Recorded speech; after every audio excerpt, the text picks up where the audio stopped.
سلام و درود به کانال پرولاین خوش اومدید.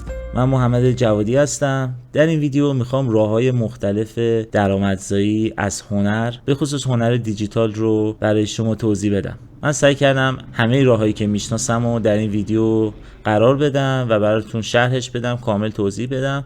و اگر شما راه دیگه‌ای هم میشناسید ازتون ممنون میشم که اون رو در کامنت برای ما بنویسید. اولی راهی که میتونید درآمد داشته باشید از هنر، آموزش هنره به صورت آنلاین. شما میتونید تو پلتفرم هایی مثل یوتیوب آموزشاتون رو بذارید، مثل همین کاری که من دارم انجام میدم، و از طریق تبلیغات به درآمد برسید. و همینطور میتونید پکیج‌های آموزشی تخصصی طراحی کنید و در سایتتون اونها رو به فروش برسونید. همینطوری میتونید لایو استریم داشته باشید، یعنی یک روزها و زمانهایی رو تعیین کنید که مخاطبا و کسایی که کارتون رو دوست دارن به صورت آنلاین روش‌ها و تکنیک و انجام کارتون رو ببینن، مثل سایت تویچ. همینطور میتونید از فروش آثار هنریتون به صورت پرینت شده درآمد داشته باشید. بهترین سایت هایی که برای این مورد میشناسم براتون نام میبرم. اولیش اتسیه، یکی از معروف ترین پلتفرم‌های فروش پرینت های هنریه. شما میتونید فروشگاه خودتون رو راه بندازید، کارهای هنریتون رو سفارش بدید که براتون چاپ کنن، و یادتون باشه که هزینه چاپ و سفارش رو باید پرداخت کنید. این سایت پلتفرم خیلی قویه که هنرمندان میتونن هر نوع محصولی رو برای فروش بگذارن. سایت بعدی سوسایتی 6 هستش. این سایت بهتون امکان میده که طرحهای خودتون رو بارگذاری کنید و اونا رو چاپ و بسته‌بندی کنید و به نقاط مختلف دنیا ارسال کنید. اگه نمیخواید خودتون کارهای لوجستیکی رو انجام بدید، این گزینه مناسبه، اما حاصل سود کمتری نسبت به فروش مستقیم داره. یکی دیگه از سایت‌های محبوب رد بابله که مشابه سوسایتی 6 چاپ و ارسال رو برای شما انجام میده. میتونید آثار هنری خودتون رو روی محصولات مختلفی مثل پرینت و تیشرت و ماگ و غیره بفروشید. یکی دیگه از سایت‌های محبوب فروش پرینت فاین آرت امریکا هستش، برای فروش پرینت‌هایی با کیفیت بالا مناسبه. سایت دیگه این پرینت هستش. این سایت یه پلتفرم برای پرینت‌های با کیفیت بالا، ولی برای پیوستن به اون باید شما کاراتون رو ارائه بدید و این سایت اگر از کارتون خوشش بیاد و شما رو جزو انتخابش ببینه، میتونید ثبت نام کنید و کاراتون رو اونجا به صورت پرینت شده بفروشید. این سایت به کلکسیونرها اجازه میده که آرتیست های مورد علاقه شون رو راحت پیدا کنن و پرینتاشون رو بخرن و کلکسیون کنن. همینطور در سایت آرت استیشن که یکی از بزرگترین کامیونیتی ها و اجتماع های هنرمندای دیجیتال هستش، فضای خوبی داره برای فروش پرینت هاتون.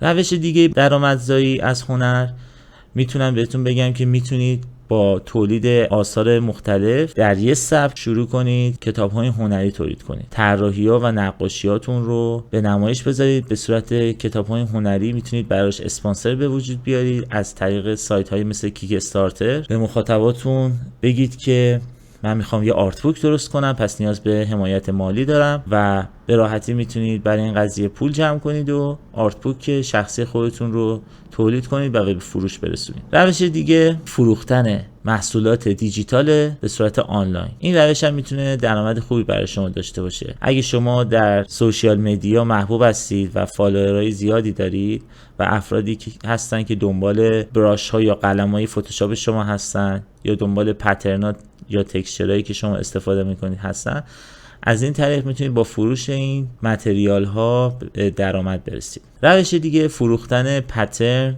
عکس، اسست های بازی یا تصویرسازی و هر مدل هنر دیجیتالی روی سایت های مثل شاترستاک و کریتیو مارکت. اگه به این سایت ها سر بزنید میبینید تعداد خیلی زیادی از هنرمندا با سبک و سیاق متفاوت و دیدگاه های متفاوت محصولات خیلی متفاوتی رو گذاشتن برای فروش، هم از انواع پترنا و بافت ها و تکسچر گرفته تا فرم های مختلف چاپی و گرافیکی و تمام اسست هایی که یک هنرمند دیجیتال نیاز داره رو میتونید در این سایت ها پیدا کنید. روش بعدی روش باز کردن اکانت پاتریونه. سایت پاتریون به شما این امکانو میده که به مخاطباتون، اونایی که در ماه مبلغی پرداخت میکنن و دوست دارن آموزشی‌های ویژه‌ای ازتون داشته باشن، یه سری اسکچ بوکایی که هر جا شما تو سایت و سوشال مدیا نذاشتید رو ببینن و همینطور پشت صحنه کارتون رو ببینن، میتونن عضو این سایت بشن و با پرداخت ماهیانه مبلغ ناچیزی از محتوای شما استفاده بکنن و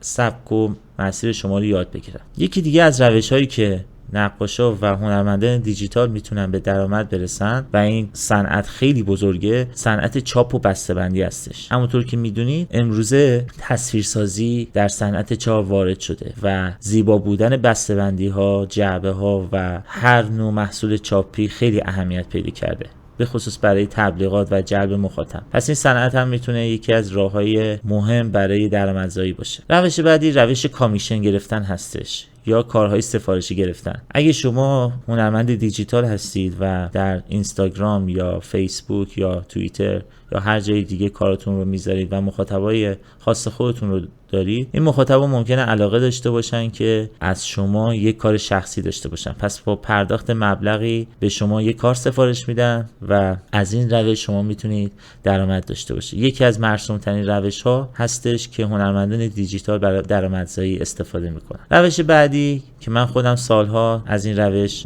درآمد کسب کردم فریلنسی هستش، یعنی دورکاری. شما میتونید به روش‌های مختلف به صورت فریلنس آرتیست کسب درآمد کنید. برای مثال به عنوان کانسپت آرتیست میتونید طراحی کاراکتر، محیط یا هر چیز دیگه ای رو برای صنعت‌های مختلفی مثل انیمیشن و فیلم داشته باشید و همینطور بازی، یا تصویرسازی کنید برای جلد کتاب‌ها، پوسترها، جلد آلبوم‌ها و محصولات دیگه. همینطور میتونید به عنوان گرافیک دیزاینر برای صنعت چاپ فعالیت کنید و با شرکت‌ها به صورت دورکار همکاری کنید.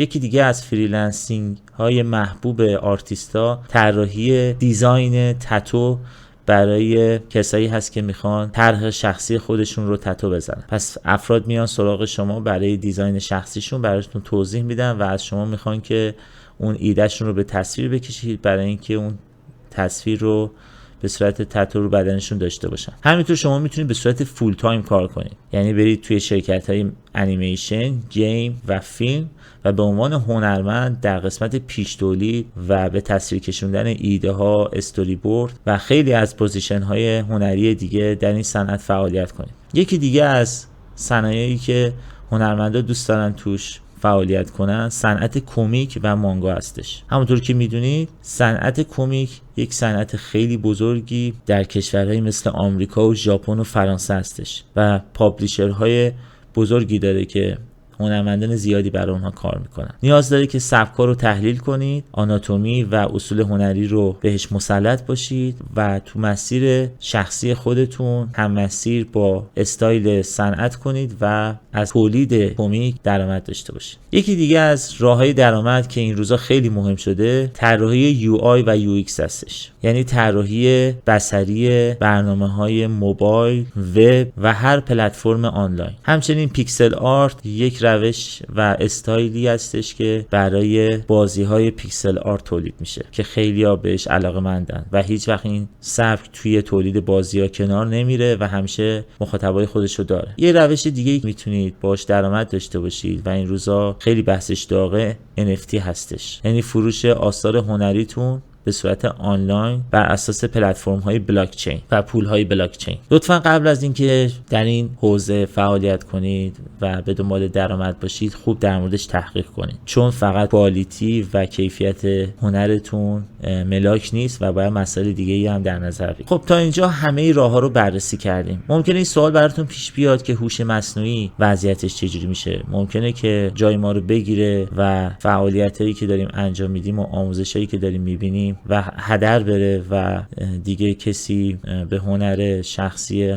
آرتیستا اهمیت نده. تا امروز که من این ویدیوها رو برای شما تولید کردم باید بهتون بگم که من هنوز دارم تو این صنعت کار میکنم و AI و هوش مصنوعی تنها به عنوان ایده دادن و کمک کردن به تصویرسازی تونسته بهم کمک کنه و هیچ وقت نتونستم که یک تصویر رو به عنوان یک کار نهایی از طریق هوش مصنوعی به مشتری و اون صنعت و شرکتی که دارم باش همکاری میکنم آماده کنه. پس نیازه که شما تمام موارد هنری بصری رو یاد بگیرید مسائل پایه‌ای رو یاد بگیرید و همینطور تکنیکاتون رو گسترش بدید. خب حالا برای اینکه بتونیم شروع کنیم تو این زمینه‌ها کار کردن و درآمدزایی به چه چیزایی نیاز داریم؟ مهمترین مواردی که نیاز دارین که بتونید یه آرتیست بمونید و ازش درآمد داشته باشید، یک داشتن یک پورتفولیو و سایت آنلاینه که بتونید به مشتری و اون مخاطبتون کاراتون رو ارائه بدید. پورتفولیوتون رو میتونید تو هر سایتی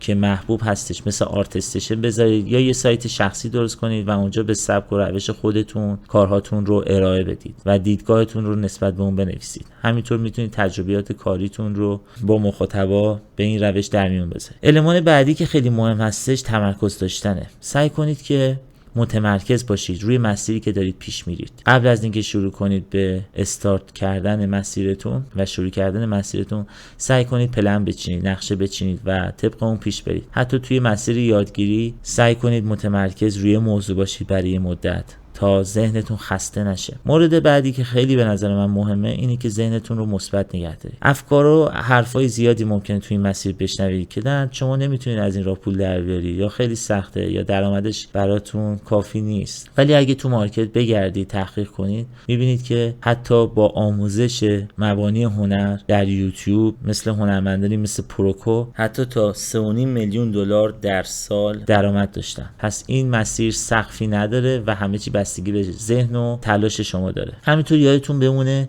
که بدنتون رو سالم نگه دارید. ورزش کردن و مراقب بودن از سلامتیتون اهمیت خیلی زیادی توی مسیر داره، چون باعث میشه که ذهنتون مثبت بمونه، روحیتون شاد بمونه و همینطور توانایی داشته باشید که این مسیر رو ادامه بدید. المان بعدی که خیلی اهمیت داره کانکشن برقرار کردن با هنرمندا و افراد که در صنعت مورد نظرتون فعالیت میکنن. کانکشن ها میتونن بهتون راههای جدیدی نشون بدن، در مورد وضعیت روز بازاری که دارید توش کار میکنید بهتون اطلاع بدن و همینطور میتونن نقطه های قوت و ضعف کار شما رو بهتون بگن. و در آخر یادتون باشه که مستمر باید این مسیر رو پیش بدید و همه چی بستگی به پیوستگی فعالیت های شما توی دنیای مجازی و آنلاین داره. امیدوارم که تا اینجا ویدیو براتون مفید بوده باشه و بتونید از هنرتون به درآمد برسید تا مجبور نباشید که اون رو رها کنید یا کار دومی داشته باشید برای اینکه بتونید هنرتون رو پیش ببرید. لطفاً ایده هاتون، نظراتتون رو به صورت کامنت با من به اشتراک بذارید تا بقیه هم بتونن از اون استفاده کنن. تا ویدیوی بعدی، خدا نگهدار.